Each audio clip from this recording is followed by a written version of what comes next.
Welcome and greetings to our wonderful viewers. We want to thank everybody up to this point for all of your support in the upbuilding of this channel.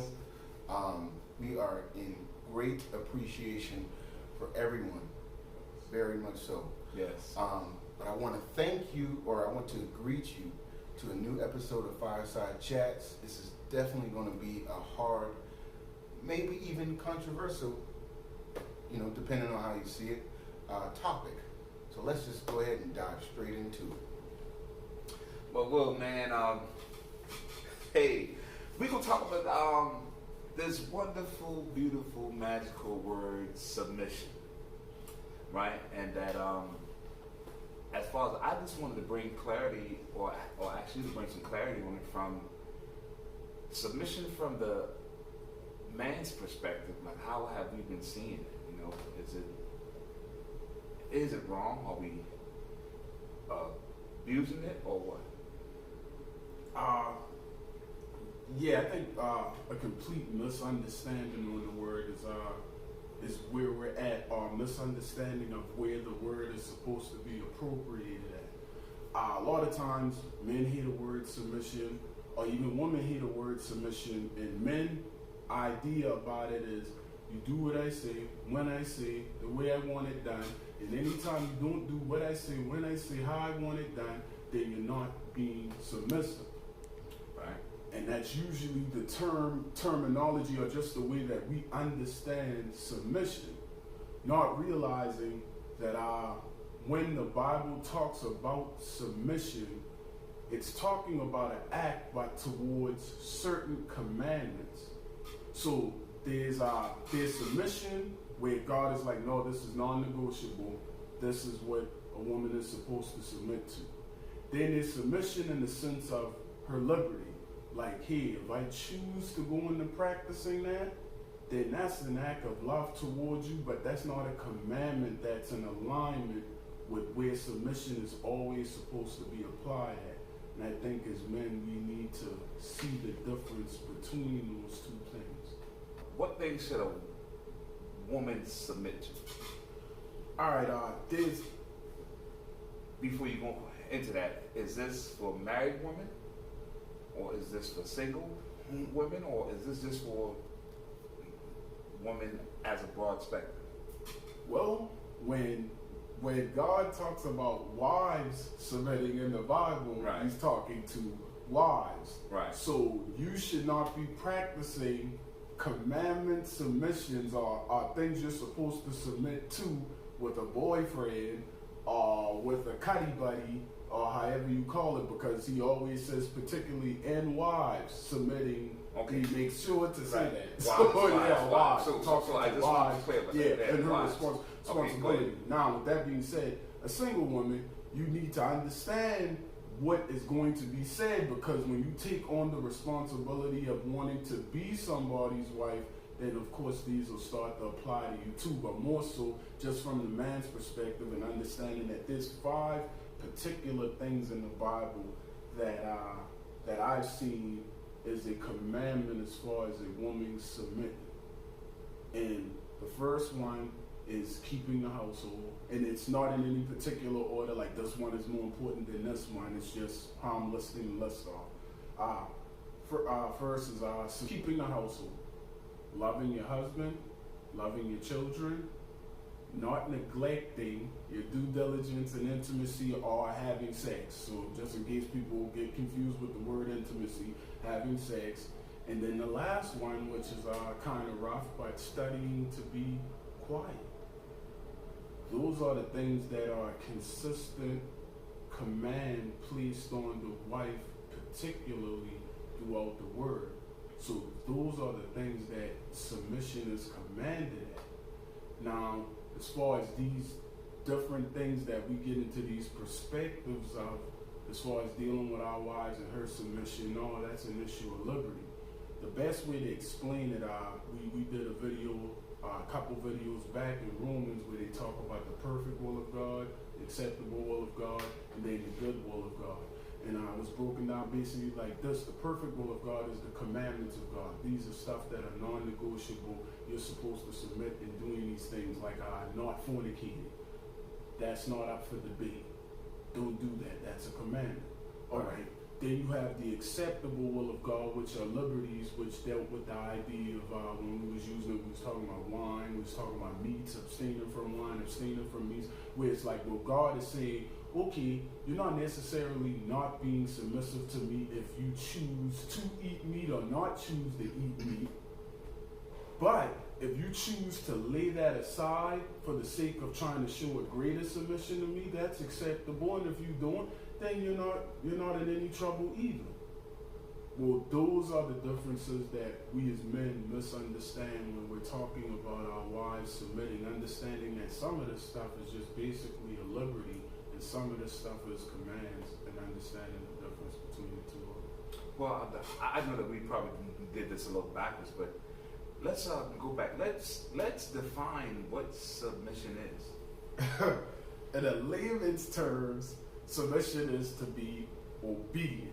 But since we're on this series, or we're doing a series dealing with studying the Bible, I want to come from out of a concordance pertaining to the exact definition that the concordance uses. So you're going to use the concordance to establish context and clarity and the definition of what's being said.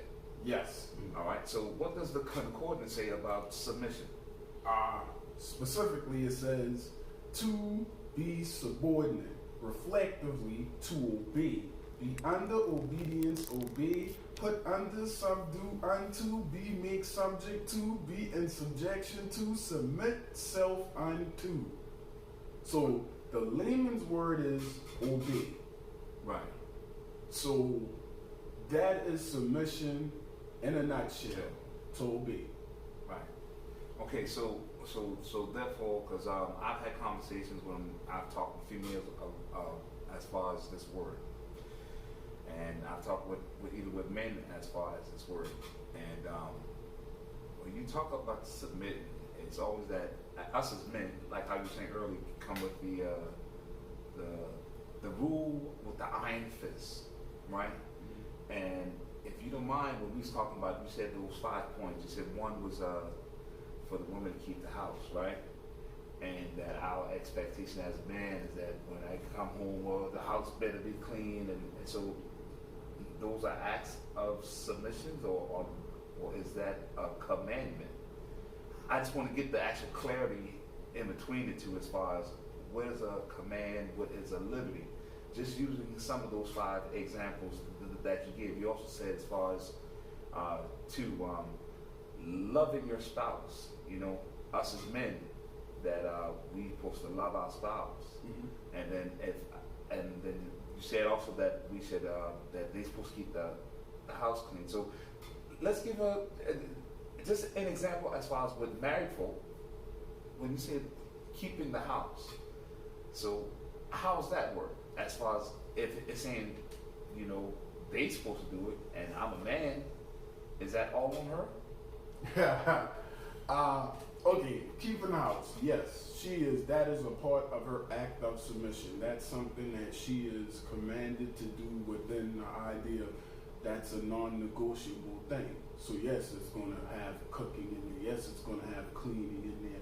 Yes, it's going to have washing clothes in there. Yes, all that's a part of keeping the household. Everything that pertains to that household, as far as orderliness, that's something she's supposed to take pride in, because that's a part of her helping as a helpmeet.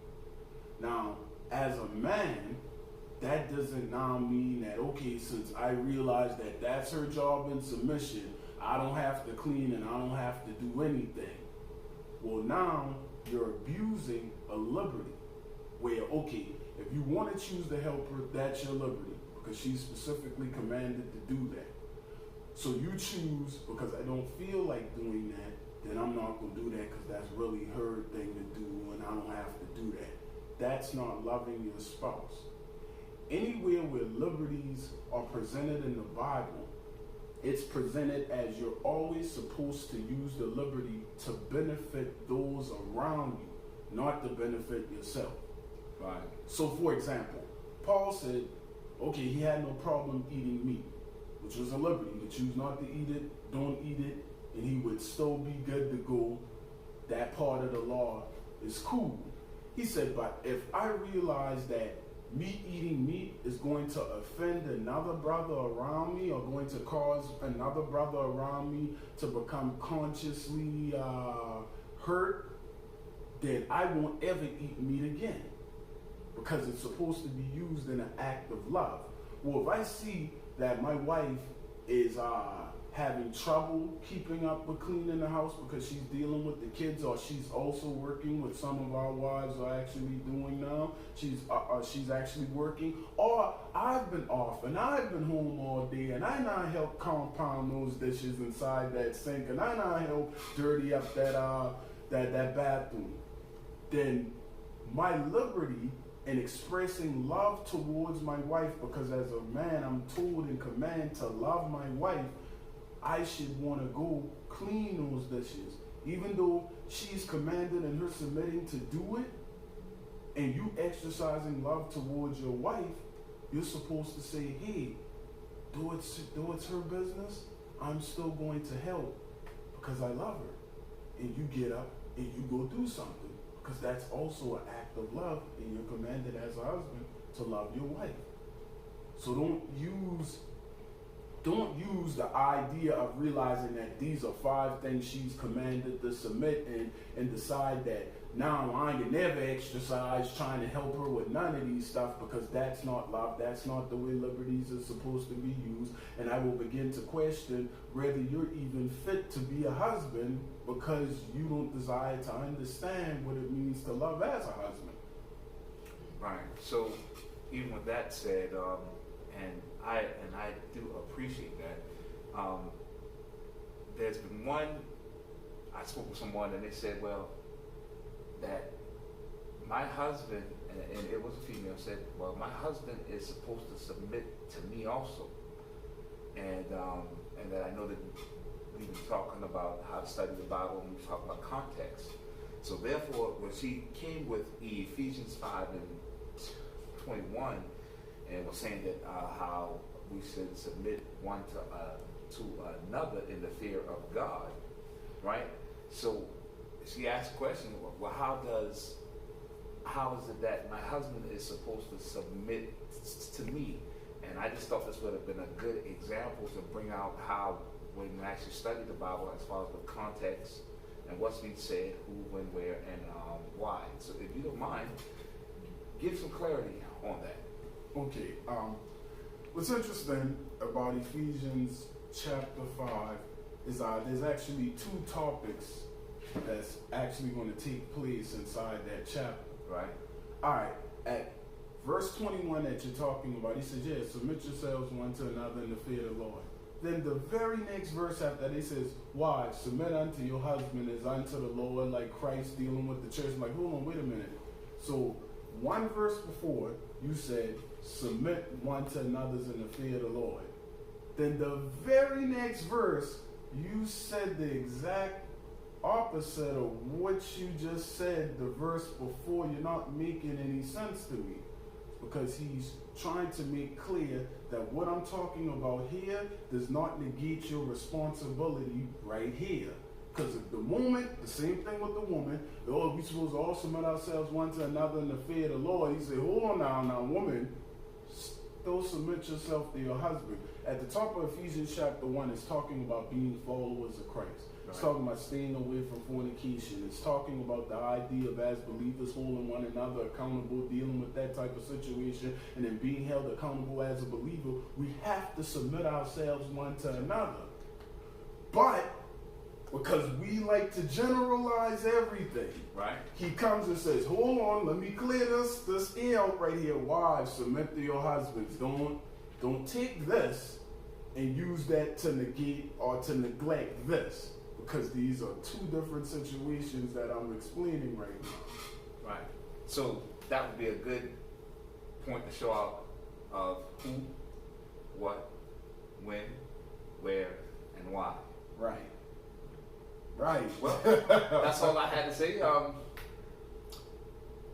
Till next time. Brother Nod. Well, folks, you heard it here. Once again, we want to thank you for tuning in.